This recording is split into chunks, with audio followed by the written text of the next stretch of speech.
प्रगतिशील, संवेदनशील, जुझारू और सबको साथ लेकर के चलने की ताकत रखने वाली हमारी पार्टी की अध्यक्षा सम्माननीय बहन शारदा देवी जी,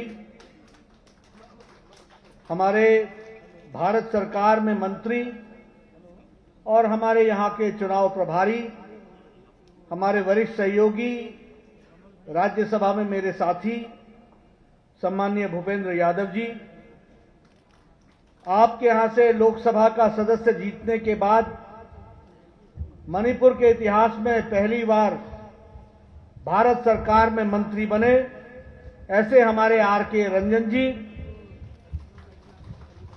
हमारी सह चुनाव प्रभारी और त्रिपुरा से भारत सरकार में मंत्री बहन प्रतिमा भौमिक जी, हमारे भारत सरकार में मंत्री और हमारे चुनाव प्रभारी जॉन बराला जी, हमारे महाराजा सनाजाओ बा जो हमारे राज्यसभा के सदस्य हैं, हमारे अजय जमवाल जी, संवित पात्रा जी, जिनको आप सब लोग टेलीविजन में देखते रहते हैं, हमारे विश्वजीत जी यहाँ के मंत्री, राजेंद्र सिंह जी, सत्यव्रत जी, हमारे वाल्टे जी, हमारे लुखोई सिंह जी, अभय कुमार गिरी जी और हमारे किखान बाव, हमारी निमाई जी, सम्मानित मंच, हमारे ओलंपियन और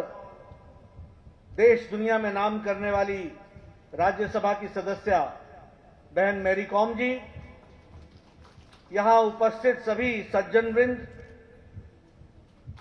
वरिष्ठ पार्टी के पदाधिकारी, कार्यकर्ता और मेरे साथ जुड़े हुए बिष्णुपुर के भारतीय जनता पार्टी के सभी वरिष्ठ पदाधिकारी और कार्यकर्ता बंधु और उसी तरीके से थाऊबाल से जुड़े हुए हमारे भारतीय जनता पार्टी के हजारों कार्यकर्ता बंधु जो डिजिटल वर्ल्ड के माध्यम से जुड़े हुए हैं और इसी प्रांगण के बगल में जहां एलईडी स्क्रीन लगी है और आपके बराबर में सब लोग बड़ी संख्या में इस दीवार के उस तरफ बैठे हुए हमारे सभी साथीगण, आप सब लोग इतने हर्षोल्लास के साथ,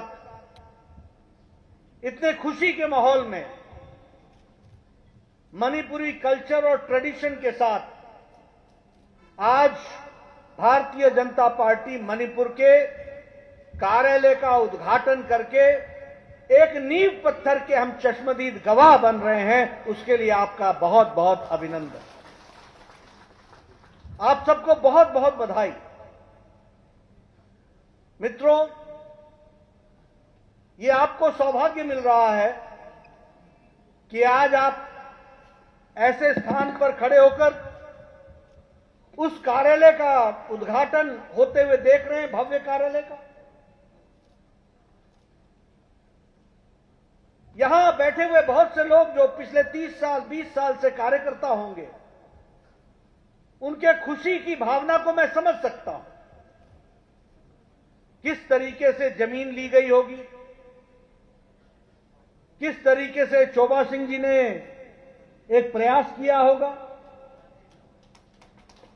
और किस तरीके से उसके बाद यहां एक लंबी यात्रा करते हुए आज ये कार्यालय, भव्य कार्यालय हम सब लोगों को देखने का मौका मिल रहा है। मैं पुनः आप सबका अभिनंदन करता हूं और मैं उन हजारों कार्यकर्ताओं को बधाई देना चाहता हूं जिन्होंने 20 साल से इस कल्पना को साकार करने के लिए अपने आप को खपा दिया, अपने आप को लगा दिया। पार्टी के पास उस समय बहुत व्यवस्था नहीं थी। मुझे याद है, मैं लगभग 6-7 साल पहले आया था, जगह यही थी, ढांचा कुछ और था, एक छोटा सा कार्यालय होता था। आज जितनी सीढ़ियां हैं, इतने में तो कार्यालय का फर्स्ट फ्लोर हो जाता है। लेकिन परिस्थितियां बदली आज जब मैं आ रहा हूं तो मैं देख रहा हूं कि भारतीय जनता पार्टी ने जमीन पर लोगों के साथ संबंध बना करके पार्टी को मजबूत भी किया है और यहां पर कार्यालय के माध्यम से पार्टी को आगे बढ़ाने का काम भी किया है। इसलिए मैं बिष्णुपुर के कार्यकर्ताओं को, थौबाल के कार्यकर्ताओं को और यहां के कार्यकर्ताओं को बधाई भी देता हूं, अभिनंदन भी करता हूं और उसमें अपने को खुशी में समावेश भी करता हूं। अब ये कार्यालय तो बन गया, लेकिन इस कार्यालय को हम ऑफिस नहीं बोलते, क्योंकि ऑफिस जो होता है वो 10 बजे शुरू होता है और 5 बजे समाप्त होता है। कार्यालय कभी बंद नहीं होता है, हमेशा खुला रहता है और इसलिए वह कार्यालय हमारी आत्मा होती है। वहां हम पार्टी का संस्कार लेते हैं और इस संस्कार का कोई नाम भी होना चाहिए और इसीलिए मैं निवेदन करता हूं, आपको अच्छा लगे तो आप जरूर करिएगा। नसीदगी ऑफिस असीगी ममिंग थंबाल सांगलेन हाइना कोरंगानी,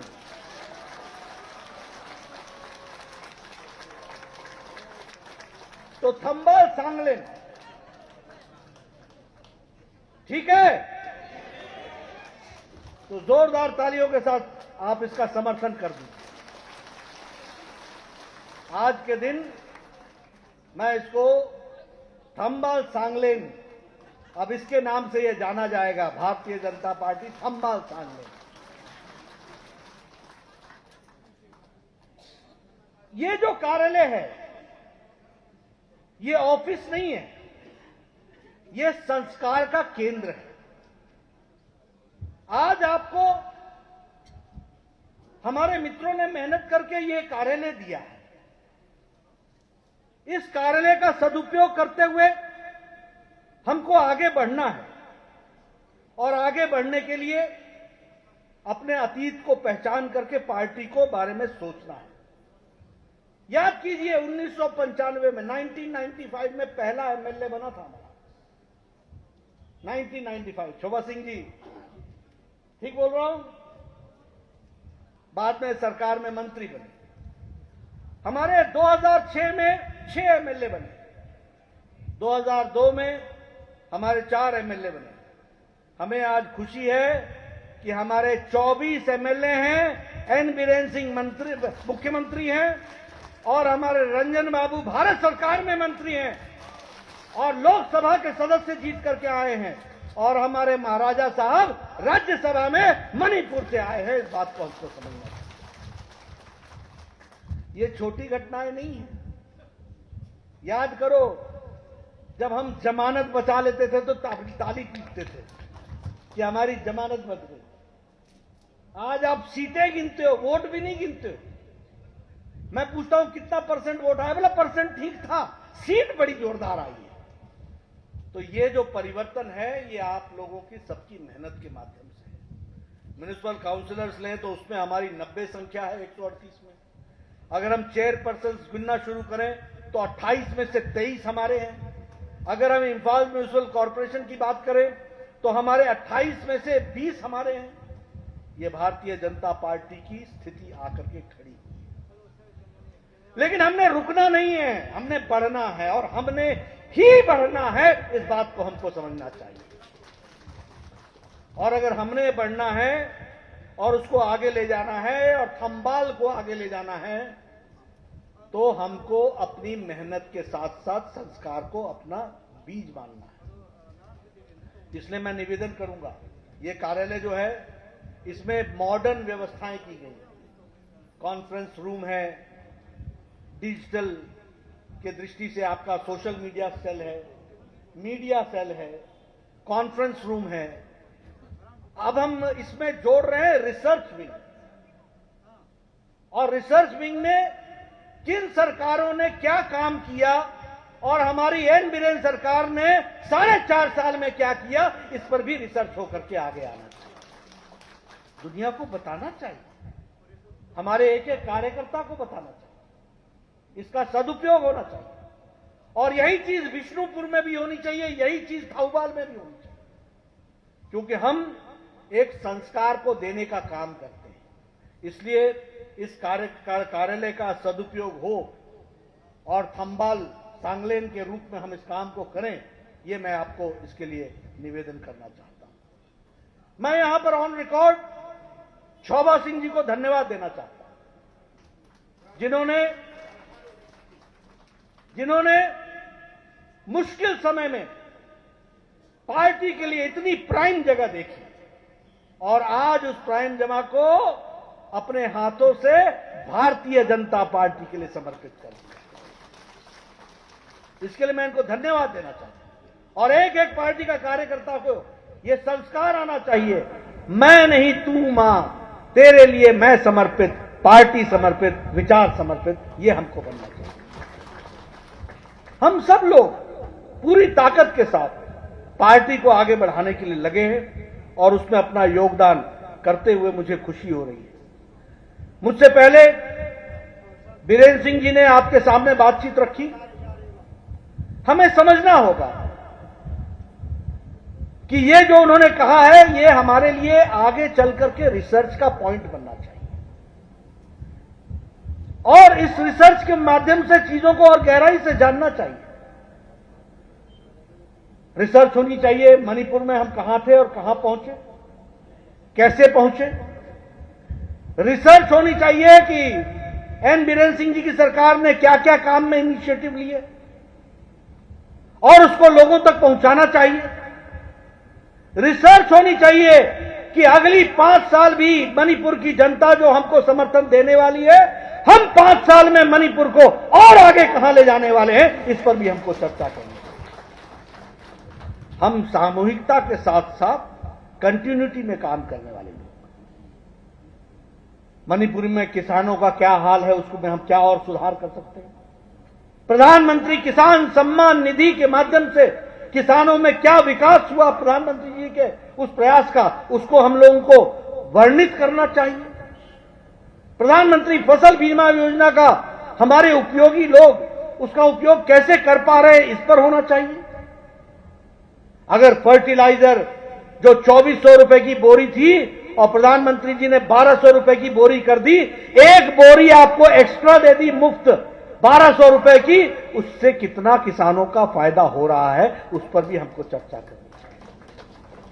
उसी तरीके से जो ये विकास हम लोगों ने सॉइल हेल्थ कार्ड के माध्यम से लिया है, इसका इंपैक्ट हिल एरिया में कैसा है, वैली एरिया में कैसा है, इस पर भी रिसर्च होकर आगे हम और सुदृढ़ होकर के काम करें, ये हमको काम करना चाहिए।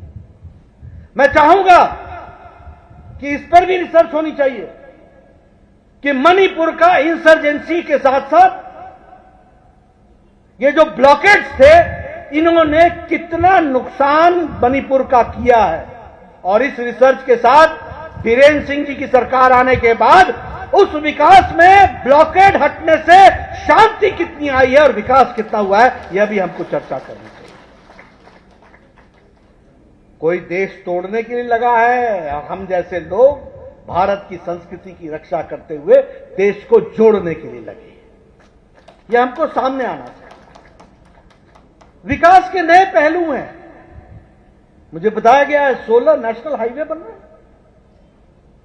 300 प्रोजेक्ट का शिलान्यास श्री गणेश हो गया है। लगभग 4000 करोड़ रुपए 16 हाईवे पर खर्च हो रहे हैं, दिन रात काम चल रहा है। मैंने कहा है विकास में कोई कमी नहीं रहनी चाहिए, उसको पूरा करना चाहिए। आज शिक्षा की दृष्टि से देखा जाए तो हमारी इन्वेस्टमेंट डबल हो गई है। अगर हम स्वास्थ्य की दृष्टि से देखें तो हम, पहली बात तो मैं बधाई देना चाहता हूं कि आपने 5 साल में बजट को दुगना कर दिया है, चाहे शिक्षा हो, एजुकेशन हो, चाहे वो स्वास्थ्य हो, सभी दृष्टि से। तो ये कैसे हुआ है? ये इसलिए हुआ है कि मोदी जी का आशीर्वाद है और बीरेन्द्र सिंह जी का काम है। और ये धरती पर उतर रहा है। अभी कोरोना आया, आप बताइए फ्रंट से कोरोना को लड़ा कि नहीं लड़ा? मोदी जी ने लड़ा कि नहीं लड़ा? और एन बीरेन सिंह जी ने पूरी ताकत से वैक्सीनेशन कराया कि नहीं कराया? और रोकने वाले ब्लॉकेड लगाते रहे, हम ब्लॉकेड हटाते रहे। मत लगाना, ये मोदी इंजेक्शन है। आजकल फोटो लगा लगा करके खींच रहे हैं, मैं कहा नीचे कैप्शन लिखो, अब लिखो मोदी इंजेक्शन। क्या क्या राजनीति कर, क्या हल्कापन ला दिया। ये देश की पार्टियों के नेताओं का हाल हो गया। बताओ इन लोगों को मुंह तोड़ जवाब देना है कि नहीं देना है? इन्होंने मानवता के साथ खिलवाड़ किया कि नहीं किया? इनको जवाब देना हमारी जिम्मेवारी है और हम मणिपुर की जनता के साथ खड़े होकर के जवाब देंगे, ये हमको समझना चाहिए। प्रधानमंत्री गरीब कल्याण अन्न योजना, ऐसी महामारी 100 साल में आई थी कोरोना की, और ऐसी महामारी 100 साल पहले आई थी। 100 साल पहले जो महामारी आई थी उसमें बीमार से मरने से ज्यादा लोग भूखमरी से मर गए थे, उससे ज्यादा लोग अन्न की कमी के कारण मर गए थे।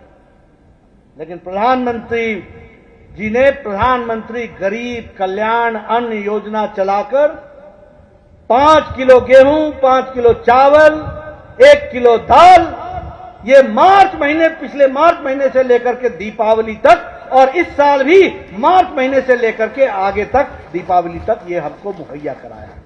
बोलो मुहैया हुआ कि नहीं हुआ है? आम आदमी को हम पूछ रहे थे, किसी से गांव में गए, हमने कहा पूछो, बाकी और सब भी ठीक है, एक बात जरूर है, मोदी जी ने हमारी चिंता कोरोना में भोजन की पूरी की। हमारे यहां कोई गांव में भूखा नहीं है। ये छोटी घटना नहीं है। ये वैक्सीनेशन, अभी भारत सरकार में मंत्री हैं भूपेंद्र यादव जी, रंजन जी, प्रतिमा जी, इनसे पूछो, मैं भी स्वास्थ्य मंत्री था। ये ट्यूबरक्लोसिस की दवाई आते आते जब सारी दुनिया को मिल गई तो हमको मिली थी। ये स्मॉल पॉक्स और चिकन पॉक्स की टीका करने के लिए यूएस एड नाम से, यूनाइटेड स्टेट्स का एड और WHO हेल्थ ऑर्गेनाइजेशन के प्रोग्राम के तहत ऐसे दिया गया था जैसे हम वो रहम कर रहे हो हमारे। पल्स पोलियो, जब सब जगह पोलियो का खत्म हो गया तो हमारे यहां पल्स पोलियो प्रोग्राम चला। यह प्रधानमंत्री मोदी जी के नेतृत्व में 21वीं शताब्दी में पहली बार हुआ कि 2020 की जनवरी फरवरी में कोरोना आया और 2020 के अप्रैल महीने में टास्क फोर्स बनाया गया, मेडिसिन पर काम शुरू हुआ, हमारे साइंटिस्ट लगे, उद्यमी लगे, और प्रधानमंत्री जी की प्रेरणा से 9 महीने के अंदर एक नहीं 2 वैक्सीन बना करके दी। और आज 3-4 दिन बाद, पहले क्या बोलते थे, वैक्सीन नहीं है, वैक्सीन नहीं है, वैक्सीन नहीं है। हमने कहा हौले रहो, हौले रहो, हौले रहो। हौले रहो मतलब थाम के रहो, थाम के रहो, दिल थाम के रहो, सबको मिलेगी। आज हम वैक्सीन अपने देश के लिए तो कर ही रहे हैं, अब दुनिया को देने के लिए भी हम तैयार हो गए हैं। और आगे वाले 3-4 दिनों में भारत 100 करोड़ लोगों को डोजेस दे देगा, वैक्सीन लगा लेगा। यह परिस्थिति आकर के करेगी। ये मोदी जी ने करके दिखाया है। और हमारे यहां मणिपुर में भी वैक्सीनेशन का कार्यक्रम अच्छा चला हुआ है। हमारा एक एक कार्यकर्ता की जिम्मेवारी है, जिसने डोजेज नहीं लगवाई है उसको लगवाने के लिए सेंटर पर ले जाना हमारी जिम्मेवारी है, और जिसने फर्स्ट डोज लगवा ली है उसको सेकंड डोज लगवाना वह भी हमारी जिम्मेवारी है। उसको हमको पूरा करना। अब रेलवे लाइन आ रही है इंफाल में, काम चल रहा है तीव्र गति से, कभी सोचा था? ये इलाका कटा फटा इलाका होता था, इसके बारे में लोग या तो टूरिस्ट स्पॉट समझते थे या इसको इग्नोर करते थे। मोदी जी के आने के बाद बताओ, मोदी जी अपने आप कितनी बार यहां पर आए? वो तो कई बार आए, लेकिन भारत सरकार के मंत्रियों को भी उन्होंने भेज करके मुख्य धारा में शामिल करने का काम किया है। ये हमको समझना चाहिए। मैंने कल भी कहा था कि ये आजादी का गेटवे था। आजाद हिंद फौज का पहला झंडा यहीं फहराया गया और अब ये मोदी जी के नेतृत्व में गेट वे ऑफ डेवलपमेंट है। इस बात को भी हमको समझना चाहिए। This is the gateway of development और हमको और इसको आगे बढ़ाना है, तीव्र गति से ले जाना है। मैं इस अवसर पर आपका ज्यादा समय नहीं लूंगा, लेकिन आपसे ये मैं निवेदन करूंगा कि हमको जनता के बीच में इन बात को बताने की आवश्यकता है कि ये हमारी पार्टी है, ये हमारा जिसे हम कहते हैं हमारा थंबाल है, जो शांति लाने के लिए, समाज के विकास के लिए, सबका साथ, सबका विकास, सबका विश्वास, सबका प्रयास, इसको जोड़कर चलने वाला प्रधानमंत्री मोदी जी के नेतृत्व में यहां एन बीरेन्द्र सिंह जी और इनकी सरकार काम में जुटी है। शारदा जी पार्टी को और थंबाल को पूरा मजबूती दे रही हैं। हम सब लोगों को साथ मिलकर के जनता के बीच में ये बताना है कि gone are those days of destruction. वो दिन चले गए जब विध्वंस हुआ करता था, वो दिन चले गए जब ब्लॉकेड लगा करते थे, वो दिन चले गए जब विकास नहीं होता था, वो दिन चले गए जब हमारी कोई चिंता नहीं करता था। अब वो समय है जब ऊपर मोदी जी का आशीर्वाद है और नीचे काम करने के लिए थंबाल के नेतृत्व में एन बीरेन्द्र सिंह जी की सरकार दिन रात होकर के काम में जुटी है। इसलिए इसको आगे बढ़ाना, यशस्वी बनाना, ये हमारी जिम्मेवारी है। हम युवाओं से भी निवेदन करेंगे इन सारे मुद्दों को लेकर के जनता के बीच में जाएं और बताएं कि किस तरीके से नए नए इनिशिएटिव्स हमने लिए हैं और उन नए इनिशिएटिव्स का क्या क्या अर्थ बना है, यह मैं जरूर चाहूंगा। आपने मेरी बात सुनी है, आपका बहुत बहुत धन्यवाद। पुनः आपको बधाई और ये जो कार्यालय को समर्पण करने का मुझे मौका मिला है, इसके लिए भी मैं आपको बधाई देना चाहता हूं। मैं इसमें एक बात जरूर बता देना चाहता हूं कि लगभग 525 ऐसे कार्यालय देश भर में बन रहे हैं। हम हर डिस्ट्रिक्ट पे कार्यालय बना रहे हैं और लगभग 175 कार्यालय बन चुके हैं और 180 पर काम चल रहा है। ये भारतीय जनता पार्टी है जो 21वीं शताब्दी में पूरी ताकत के साथ आगे बढ़ने के लिए लगी हुई है और यहां भी हम हर डिस्ट्रिक्ट में बनाने वाले हैं। ध्यान में रखिए, आप कार्यकर्ताओं का सहयोग करते हुए और आप लोगों के साथ मिलकर के ये काम हम करने वाले हैं। आप सब लोग मिलकर के इसको आगे बढ़ाएंगे। इन्हीं शब्दों के साथ बहुत बहुत धन्यवाद। नमस्कार, मैं हूं मानक गुप्ता। अगर आपको हमारा ये वीडियो पसंद आया हो तो इसे लाइक और शेयर जरूर करें और हां, हमें सब्सक्राइब और फॉलो करना ना भूलें ताकि आप देश और दुनिया की कोई खबर मिस ना करें। तो जुड़े रहिए हमारे साथ और देखते रहिए न्यूज़ 24।